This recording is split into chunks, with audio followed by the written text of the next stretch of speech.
So this is the exhibition, Suddenly Turning Visible, Art and Architecture in Southeast Asia from 1969 to 1989. And what it looks at is really the period of developmentalism in Southeast Asia by focusing on 3 cities, Singapore, Manila, and Bangkok. And in that way, looks or rather casts a certain focus on architects. For example, the Alpha Gallery was really much the project of Lim Chong Kiat, who was an architect. As you heard, probably some of you who were in Chi Kian's lecture earlier talked about the importance of Lim Chong Kiat as an architect who designed the Singapore Conference Hall. Right. So he was also the catalyst for the Alpha Gallery, which was really a site for artists to exhibit and also to kind of think about what they saw as the future of Singapore. If you're thinking about Singapore's independence in 1965.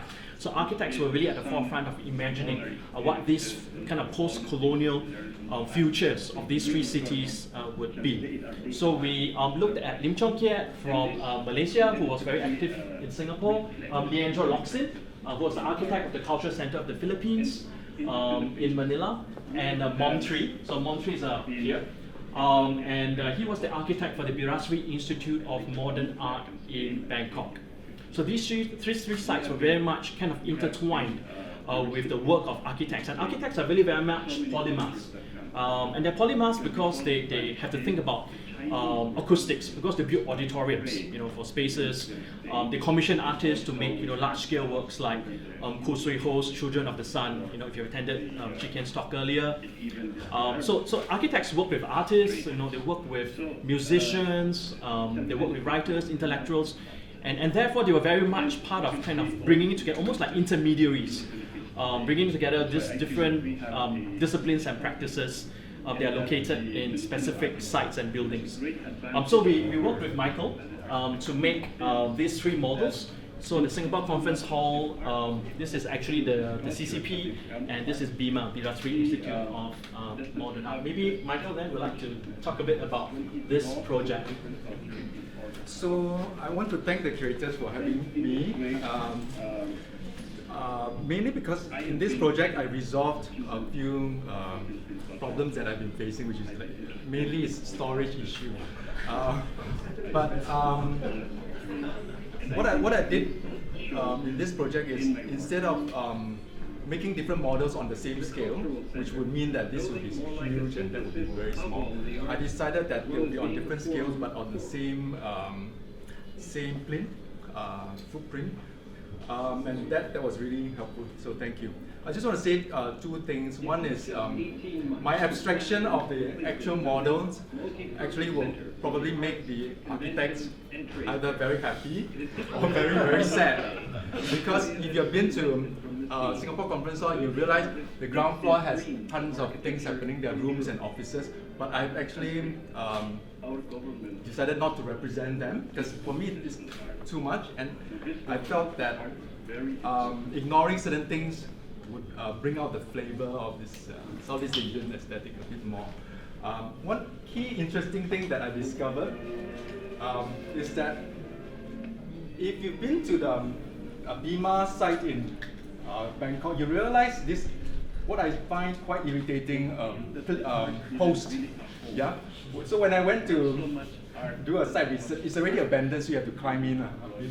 I was thinking we wouldn't recommend, yeah. Wouldn't recommend. Illegal to climb in at your own risk. And yeah, I thought this has to go.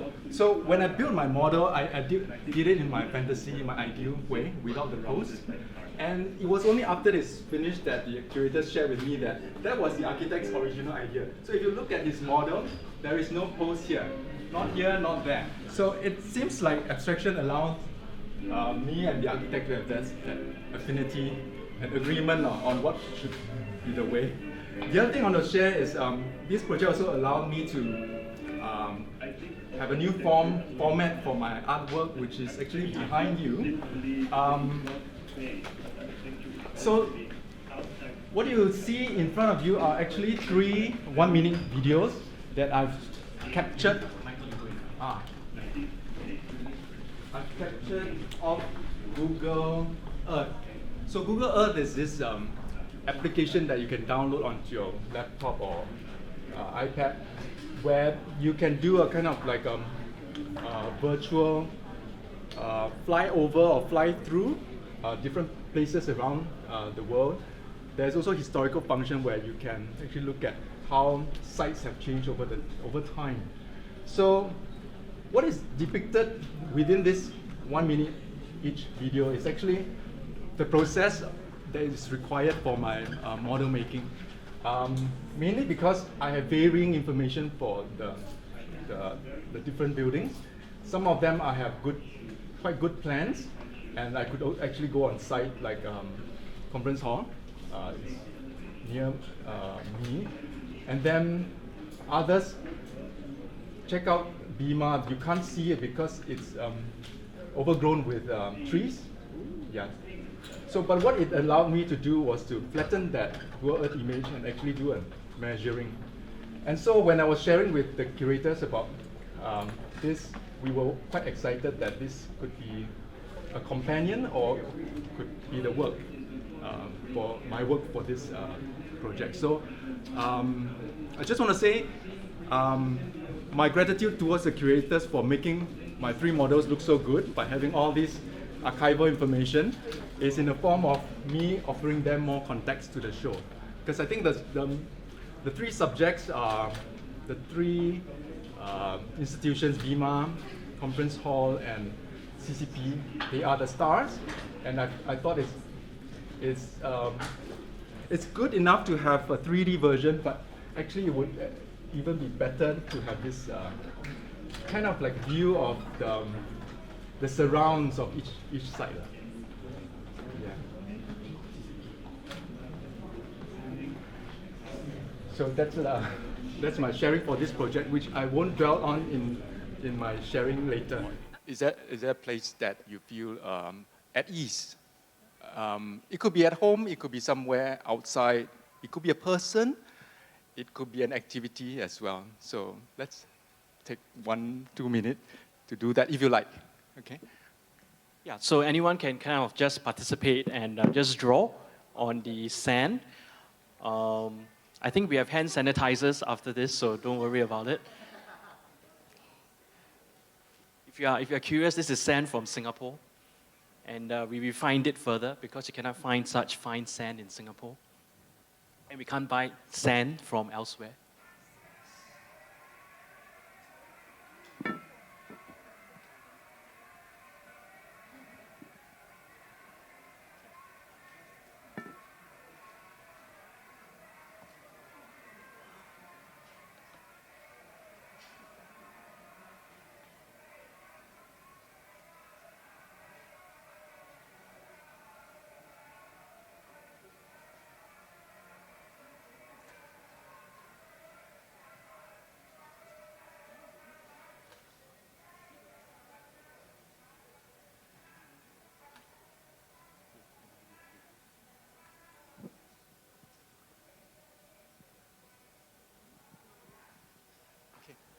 Would anyone like to share where this place is?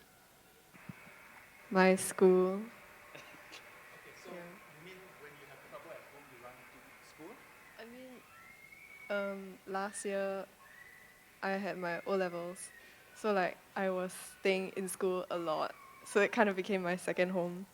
I was sort of staying in school more than I stayed at home, so it kind of became like where my troubles were, but also like where they were solved at the same time. My comfort place at home was actually between my bed sheet, no, between my mattress and my mattress cover. Does it make sense? So not on top of my bed mattress with the cover on, but in between, because somehow it made me feel comfortable because of the privacy. But there's a sense of, it's possible for me to still look out, but there's a sense of protection. How about Eugene? Well, this is the less morbid one, because my more morbid one was like, I used to like to go to cemeteries, but very odd. Maybe you find that's quite strange, but I find it quite serene, so I like to go there. But this is I actually drawing kind of like coconut trees, so it's kind of East Coast. I like the sea a lot. And that's my psychogeography. I need to be near the sea. But then I'm living in Choa Chu Kang, where I don't get to see the sea, obviously. So quite sad. Don't earn enough to live near the sea in Singapore. So have to live somewhere else. But yeah, so the sea is really something very comforting for me. So that calls for a commission painting or some artwork that depicts the sea as a subject matter for you. Wow. No money, yeah? No. Can be arranged, can be arranged. I think the idea of a comfort haunt or place resonates with me and connects, for me, the crux of the exhibition suddenly turning visible, which is features 3 arts institutions which were supporting a lot of the radical and all sorts of artworks when it was not yet officially or commonly known or accepted in mainstream society.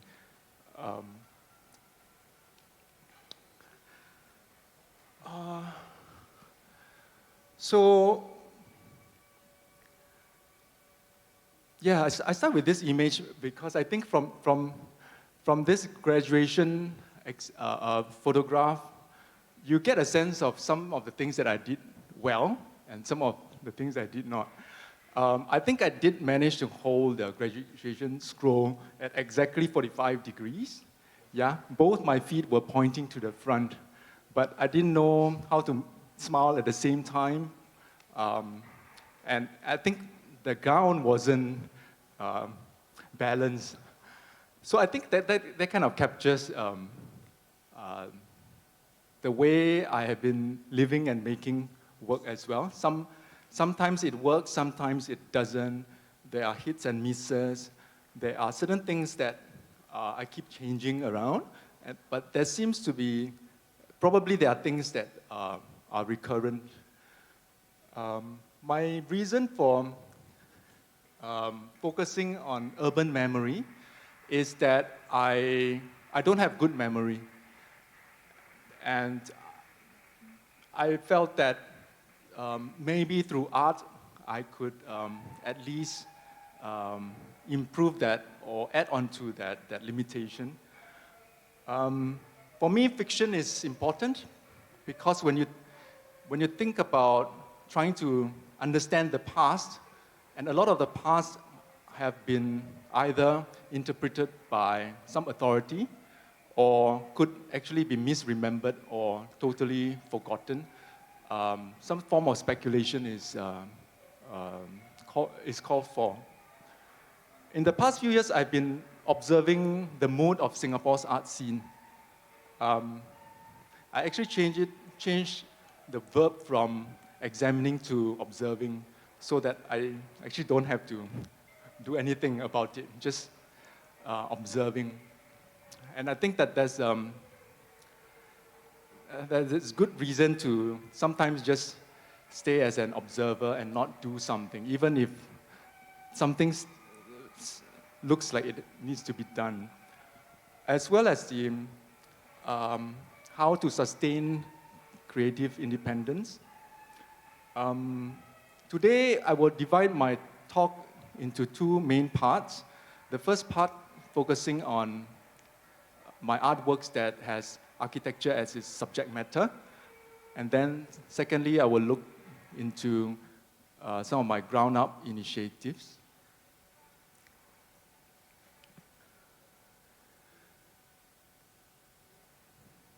So I've been pretty much a Singapore born-bred, trained person, except for 2 periods. Between 07 and 09, I was based in Hong Kong. And then for a year, from the middle of 2012, Berlin. I think these experiences were important exposure for me in terms of training, looking at international standards, cross-cultural experiences, but also looking at ways of doing things independently. But even within the island of Singapore, I have been moving around quite a lot. And my parents are in F&B businesses. Finance is like up and down. So cut the long story short, I've been privileged to live in a 3-story terrace house, but also in a 2-room rental, public rental flat on Kim Tian Road, where Highline Residences now is. So pretty much moving around a lot, including between my overseas base, but now pretty much settled at the easiest entry point to the Tiong Bahru area, which is Bukit Ho Swee. Talk about privilege, right? I have to share about the fact that I got to go to school and come home from school in a school bus. So that allowed me to stare out of the school bus quite a lot at construction sites. Sites under construction are fascinating because there's always a lot of building activity. The thing that is being built is ever growing. And everything seems very open, transparent to view. But once a building is completed for use, it becomes a little selfish. Like, a lot of things are covered up and private, understandably. And I think this fascination with the process of making rather than the product exists in my work in the background, meaning that I think a lot of my work are actually finished projects. But more and more, this fascination with the construction process comes into the picture. I show this ruins from Cambodia because it inspires me to connect with the current discussions about how we should deal with our post-war independent buildings, such as Pearl Bank, right, which we have recently officially, physically lost, right? It inspires me to think about really what we want from architecturally significant building like the Pearl Bank, because if we really want it to be used in a contemporary way, it might require a lot more work, groundwork by activists, a lot of resources by the government. But if we don't mind having it as a structure to be looked at, maybe what we need is help of some seeds and plants, just like what happens there. So the way I think it cuts across art and architecture, but also how broader nature works. I think that the only artwork I can find that captures this kind of uncertainty and is a recent model of National Theatre. I built at least 2 before using paper, but 3 years ago, I got a chance to make it in the form of a plant. Yeah. So my relationship with architecture really is as an onlooker, a pedestrian, rather than being trained in it. My own training was in communication, majoring in video production.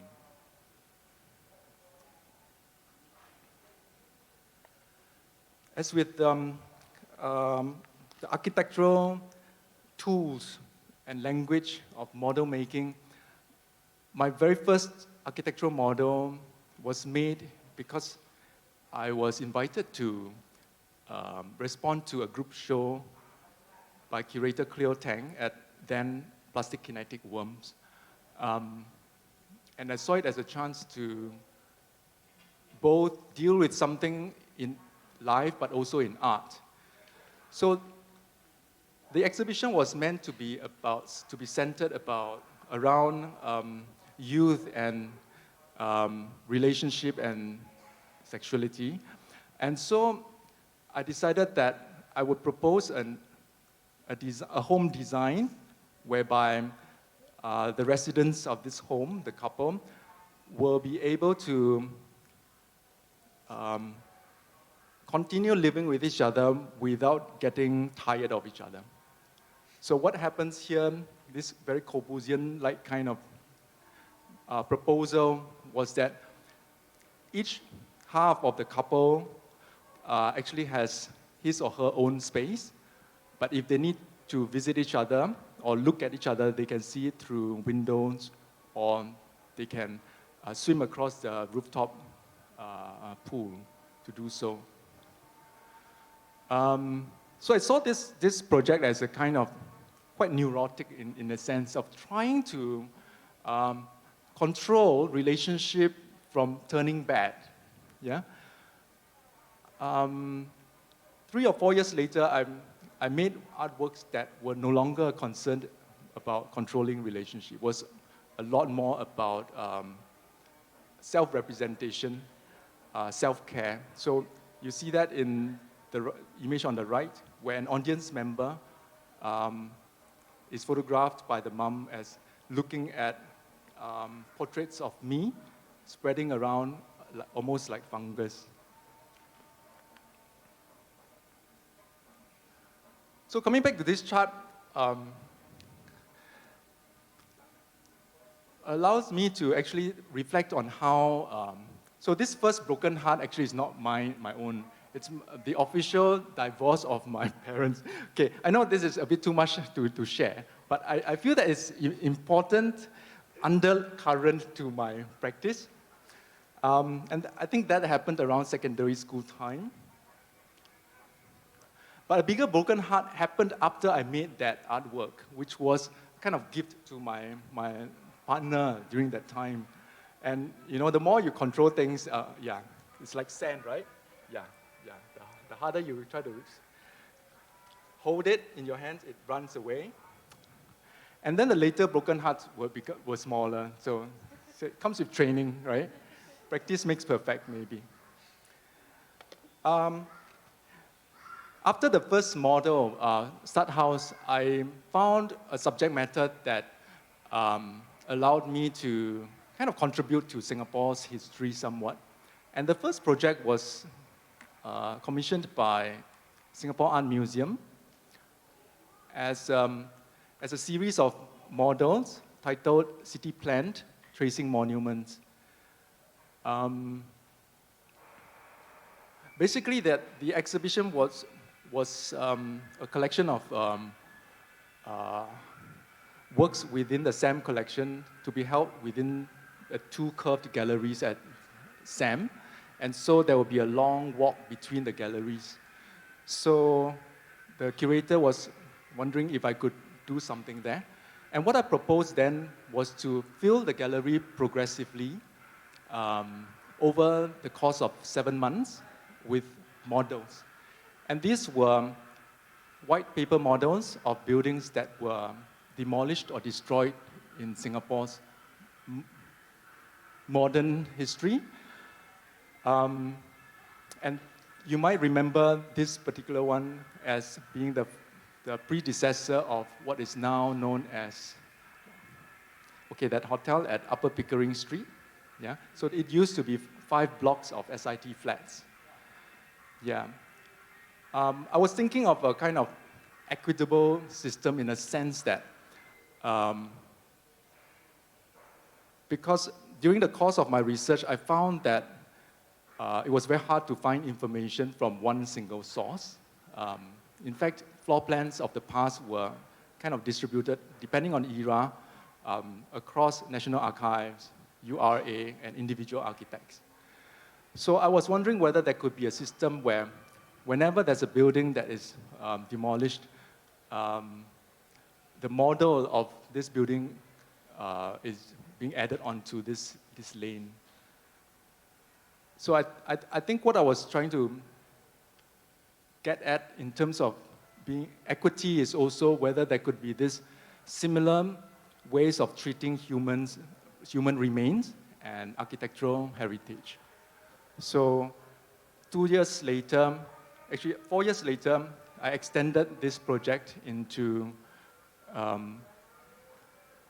a suspended collection of 45 models titled National Columbarium of Singapore. And with that work, there was actually an additional element of including the unbuilt in Singapore, meaning competition losers, as well as those buildings that were totally cooked up in my head. Yeah.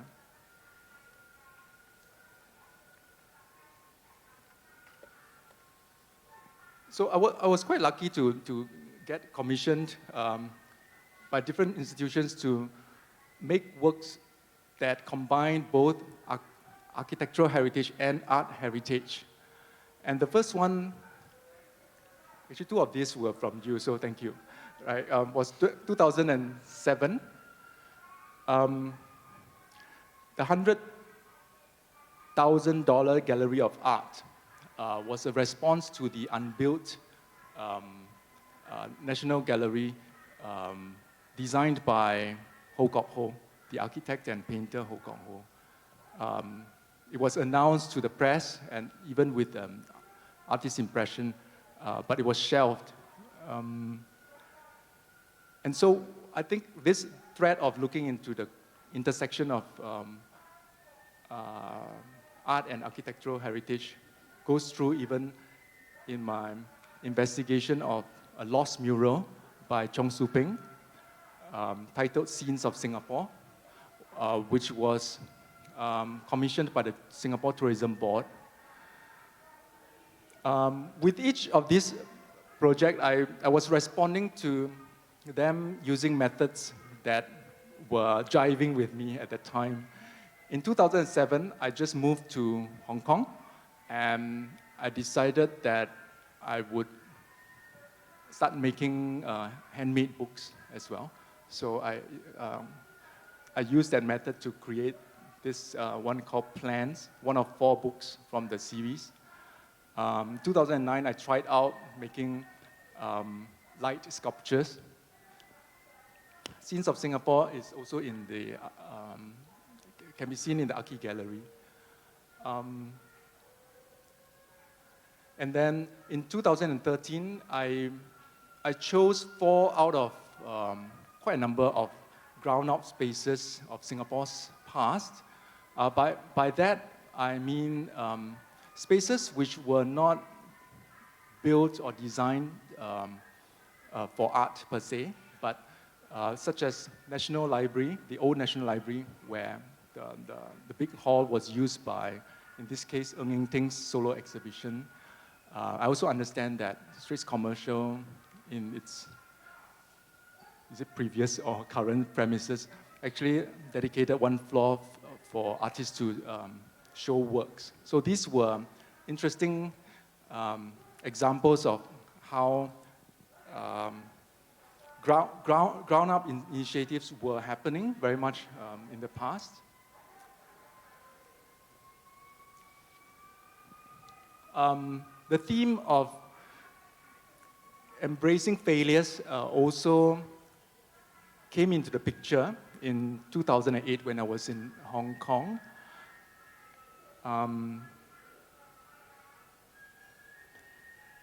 Basically, I think my Hong Kong experience, which started with 1 year, no, actually 1 semester of teaching in the Chinese university, it was a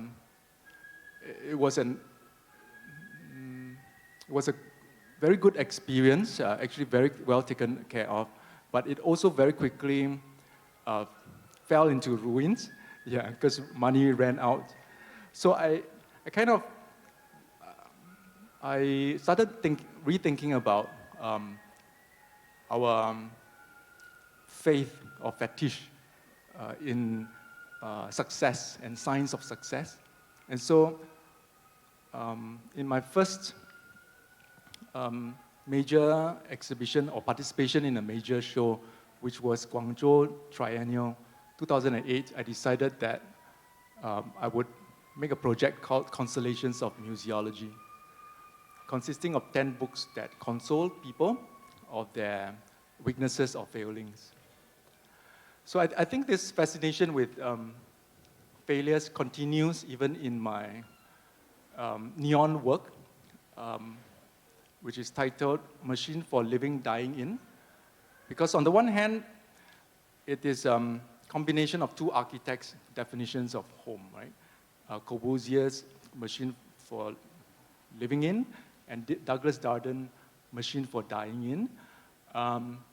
But I'm actually looking for a place to, someone or an institution that has a lot of humor, that is able to not be afraid of the negative connotation of this work, and be able to proudly advertise the home or the institution as really a place for living and dying in.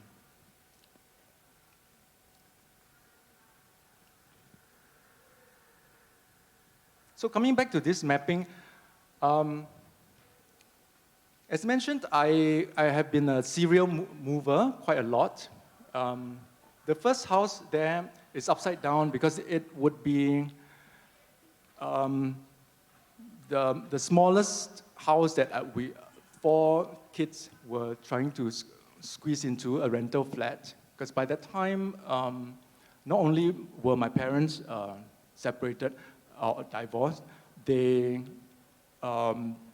also had to stay on their own. So all the four kids had to band together. But my dad did arrange for us to stay in my uncle's rental flat. Somehow, during that time, it was possible to have a rental flat and yet not let it be empty, and so we made use of that.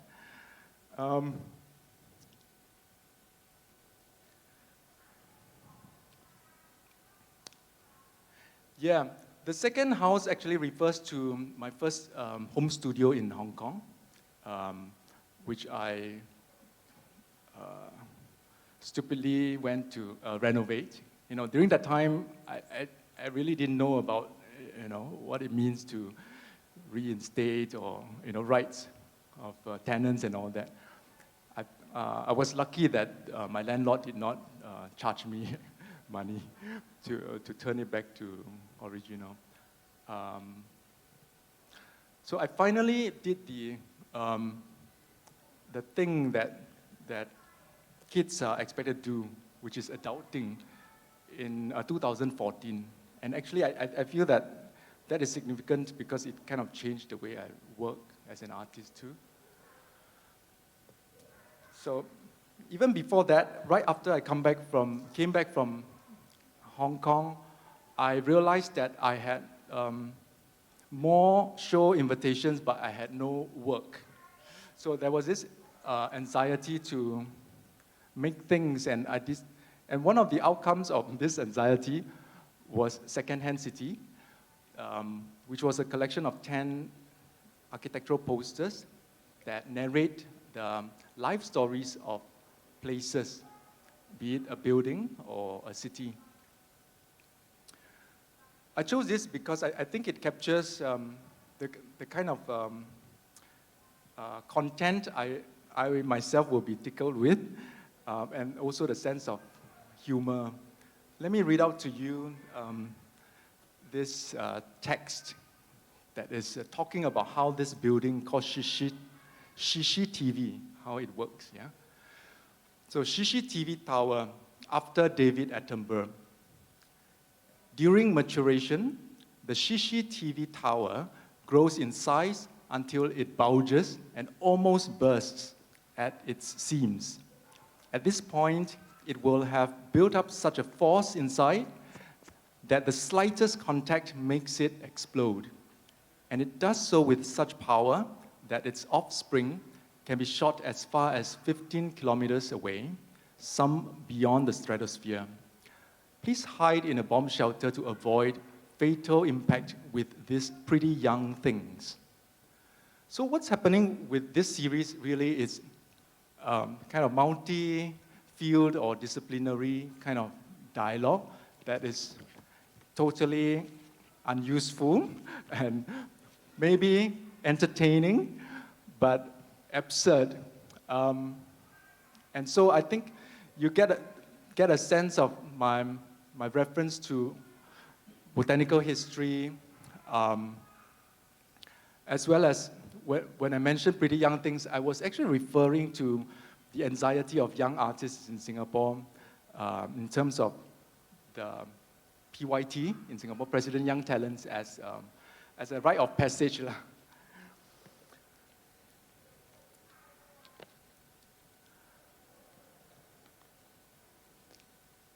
Yeah, my fascination with heritage also landed me with this, conceiving this project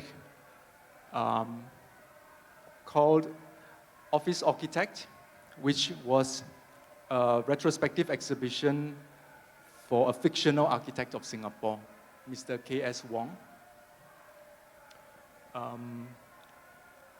And what went into the installation were 2 levels of installation, where 11 of the models of this fictional architect, K.S. Wong, Kuching born, working a lot in Singapore as well as traveling around the world. Most of his models are below, and there's one special one shaped like Godzilla in the 2nd floor. I think what I was trying to do here was to actually ask the question of whether it is enough to trust experts like architects or historians to tell us, these were our important talents, important contributors to art and our urban scape. So I decided that I would take it as my project to actually imagine one totally on my own. Yeah. So I remember, some architects responding, saying like, there are actually living architects who need to be documented, and you cook up one. What's the use of this, right? So.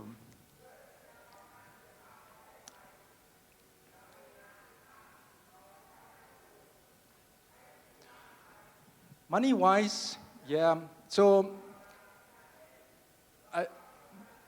when I was in my university, that was my lowest point financially, because although I had allowance from my dad, I was trying to not dip into too much of his savings. So I was walking past mama shops and just not buying things. When I was in Hong Kong, there was a moment of not having enough money to pay for the books, the catalogs that was arriving the next week. But nothing stopped me. I just emailed people to think about, to either donate some money or buy some works. So two out of 40 people responded, and that was not too bad, I think. And of course, after buying house, money. Actually, normally speaking, most people buy a house and then it's like it just becomes part of your expenses. But because I became too enthusiastic in trying to clear my mortgage, my cash flow became quite thorough. So it was a big thing there. In terms of my health, I hurt my back in 2008. Okay, I twisted it again. In 2010, and then I got some things here, like very painful, when I was in Berlin in 2012. So all these things happening in my life, ups and downs in terms of housing situation, money, and then my physical health, kind of alerted me to how I might actually benefit from some additional knowledge. But I will start with this project where it's called Hookup, and it is actually a series of speed dating between artists and other stakeholders. And it was important shift in the way I worked, and I feel it was a bit more open-ended, because basically it was my proposal to do something within the Latent Spaces booth at Marina Bay Sands during Art Stage 2015. So I organized 8 artists to meet 8 curators as a form of creating some kind of opportunity for them to meet and talk shop. My reason for doing so is, again, I have experience being on both sides of being included or excluded from such privileged encounters, and I felt that there might be people like me who might benefit from this kind of organizing. Inclusiveness was an important aspect. I had four of the artist slots thrown to open call. And so people like Liu Heng and Kanchana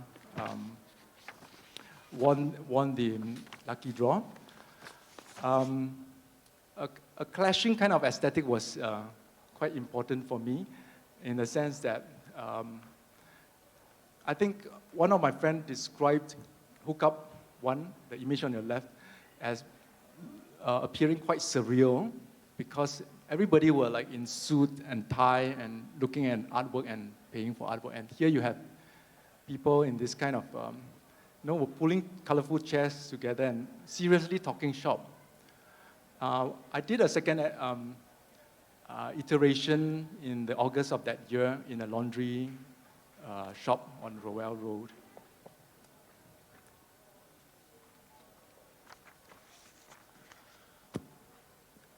In 2018, I ended up with a series of rooms I booked for across 7 weeks, 3 hours each time, where I've already paid the deposit off, but I had to change venue, and so that there was this opportunity to, I could either let it go empty, or I decided that got room must do things. So that was the title of this project, called Got Room Do Things.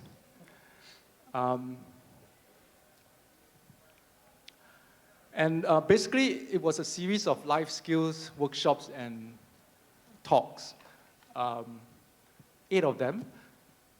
Sometimes they were combined into one session. So this one, number 2, was on real estate property for artists. And then number 3, cheap and good renovation, shared by interior designer and lecturer Larry Xiao and young artist Dibaga.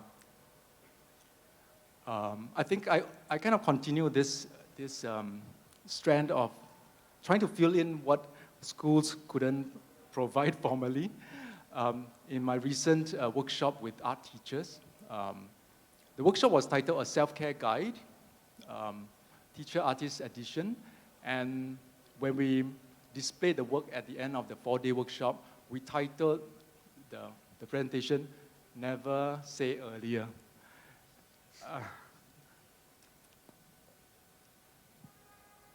Basically, the key question here is about how to sustain creative practice in a way that is manageable, but also fosters individual and community flourishing.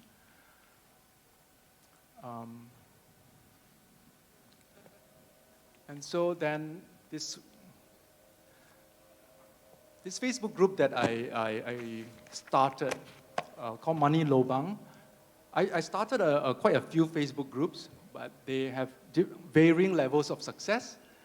And I think there are reasons for that. So for example, this one on the left, IPIT, Cheap and Good Singapore, is self-explanatory.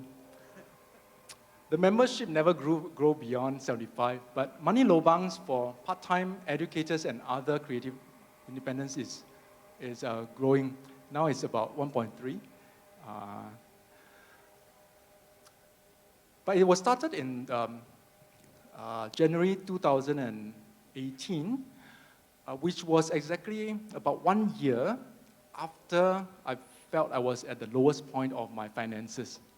Okay? Meaning to say, I wouldn't have been able to do this when I was in the midst of struggling.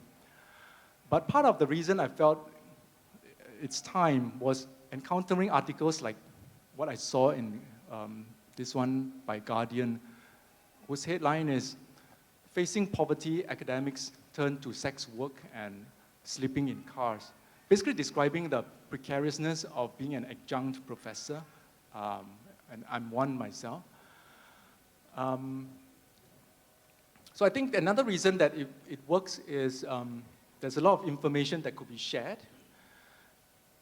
I saw that a holistic approach was quite important in a sense that the members invited to join this group are not only part-timers or freelancers, but also key figures in full-time arts institutions, like St. Eugene, remember, right? Okay.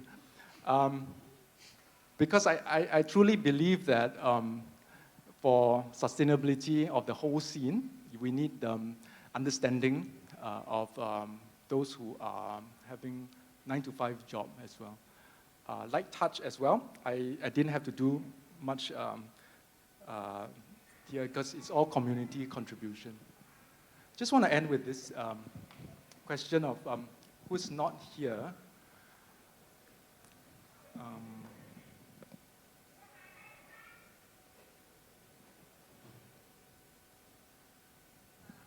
Okay. This is actually a short video documentation of one of the contributors to my latest project called I Can't, I Have to Go to Mongolia, which is about excuses as a site of struggle and creativity. So while every sound-minded person will say that we must not regret and have excuses, we must do things, right?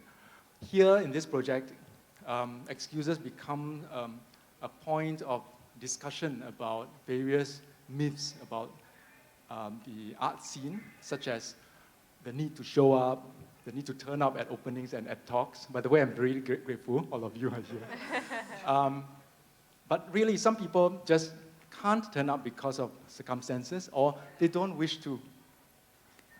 So this is actually one of 8 performances in response to the project. So some parting thoughts. I think that what I've been doing for the past 19 years, from 2001 when I first started exhibiting in the art context, is just barging into conversation without any credibility, because I'm not trained in architecture. My training was in communication. But maybe with interest and maybe imagination and a sense of equity, of finding out who's excluded in this conversation. I didn't talk that much about the Singapore art scene because I don't know. I don't have a conclusive remark about the art scene. But I think that like any other cultural scenes, the mood among the artist communities is very much regulated by structures and personalities. Sometimes, I mean, the good example would be how the Singapore Art Week is pretty much an NAC initiative to make sure, we love art to a feverish pitch during 1 week at the start of each year. And sometimes the mood could be regulated or dependent on individual personalities. I mentioned about desires to do well in the art, but also myths. You may be aware of some tensions that happen among artists in the scene. And really, I don't know whether it's about just waiting, giving it time for things to be forgotten, or maybe some form of mediation could be helpful. And finally, yeah, we are all, I think, searching for our individual ways of sustaining our independent creativity. Thank you. Yeah, thanks, Michael. Yeah, we have collaborated quite a few times, looking through the slides, your presentation, which is fantastic. I've been wondering, remember when we were working on the $100,000 Gallery of Art project, and we went to interview the late Dr. Ho Kok Ho, who was also an architect. So those who listened to Dr. Lai Chi Kian's lecture earlier, he mentioned Ho Kok Ho, who was the architect of the National Museum in Kuala Lumpur, right?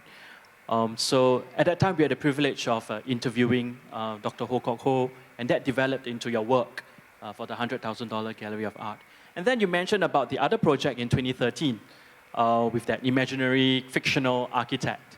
And with some architects coming up to you to say, hey, there's so many living architects, why do a fictional one? So this is where I'm kind of going towards, like, in your relationship between yourself as an artist and architects.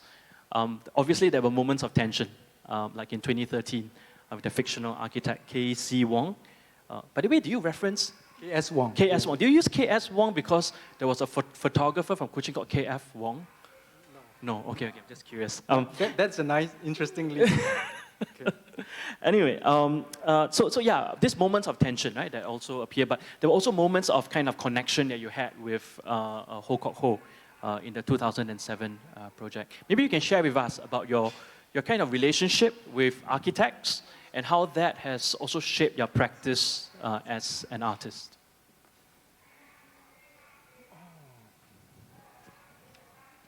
Yeah. Yeah, it's interesting because I sometimes architects pat me on my shoulder for doing things like contributing to architectural heritage, when actually my focus could be on something else, could be on mathematical equation and. I do remember having a fond afternoon talking to Dr. Ho Kok Ho and interviewing him on, especially trying to get him to flesh out certain details beyond the facade drawing that he did of the unbuilt National Art Gallery. I especially enjoy those parts where he was just rambling on, and it was just, I couldn't make out what those things are. For me, that is like, wow, they are like seeds of abstract art. And then my own personal relationship with architects, well, I still do wish to be able to make a built work. So I'm looking for an architect to work with, maybe. But all my architect friends say, you don't want to come here. You don't want to come here. It's more fun where you are.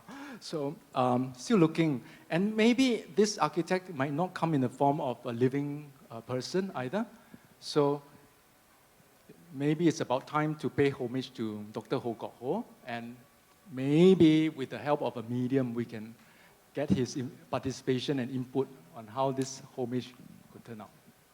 Yeah. We're also running a bit out of time, so we want to open to the floor for any questions that you might have for Michael. I think it's great really to hear the whole breadth of your practice. If you have any questions, Michael is here, and Jillian's over there with the mic, and she'll bring the mic to you. Yeah, if you have a question. Or Lucas as well. Hi, Michael. Can you talk a little bit about, you got a range of text artworks. Can you talk a little bit about that, please?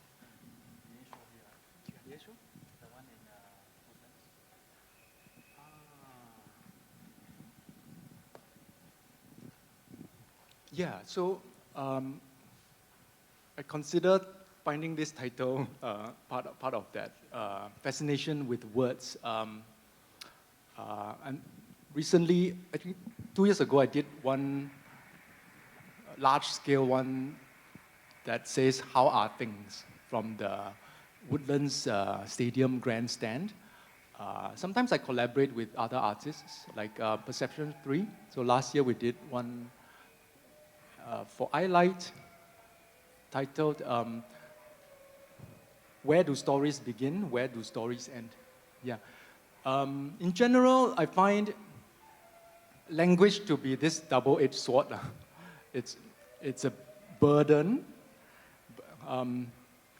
because words get in the way, but sometimes it's necessary to find and approximate to something that you want to communicate. So just a bit of background of how this title came about is really that I am very bad at coming up with excuses, right? So when I actually saw someone in a Netflix series, in this series called Sorry for Your Loss, using something like this as his excuse for getting out of situations. So his version was, I have to go to Norway, and I thought I kind of like bring it closer to home, replacing Norway with Mongolia. But yeah, so I feel that my relationship with words is really seeing it as being both sides of the knife, you know. One side can cut neatly for a certain purpose and maybe hurt something, but the other side could be to, you know, jojo and poke at situations. Yeah.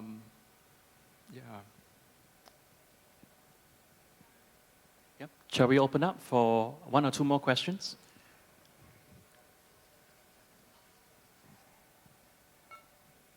No? Then, Lucas, shall we call it as an end? So please join me to thank Michael, for joining us today and sharing his practice with us. And a big thank you to all of you for coming in. And do enjoy stepping on the sand and making your own footprints. Thank you.